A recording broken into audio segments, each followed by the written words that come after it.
So part of our program that we recommend to patients are that people take micro breaks. Now what a micro break is, it's a small break in your daily routine to help to remind you to break up whatever posture or position you may have been in for prolonged periods of time. And it's very important, particularly if you are in pain, that you're not feeding into those postures or positions that are maybe perpetuating your pain or preventing you from recovering. For example, if you have pain just simply bending to put on your socks or shoes, and then you sit in a job all day where you're hunched forward, or you stand hunched forward, you're just feeding into that pain cycle.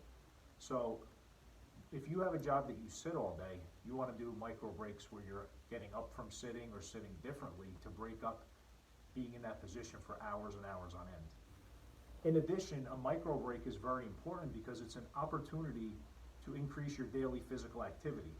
Now we know that the National Institute for Health has certain requirements of the minimum recommended amount of physical activity per week. And actually, if you look at the requirements, it's pretty intense, where they're recommending 150 minutes of moderate activity weekly, and obviously broken up maybe 30 minutes per day.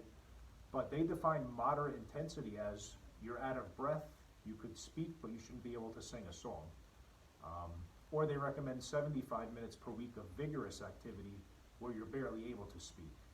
And in addition to 150 minutes of moderate or 75 minutes of vigorous activity, they recommend strength training 2 days per week, and or balance or yoga training 2 days per week also. So a lot of people are very far away from these recommended guidelines, but if you start doing things daily to increase your physical activity, you're working towards that. Particularly if you're in pain, you may not be able to just do 150 minutes of activity or strength training or yoga at this time.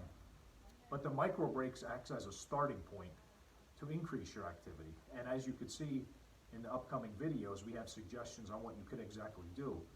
But micro breaks are an integral part of our program, and they have to be done regularly in order to take the stress or strains off of your back or neck or whatever area is ailing you.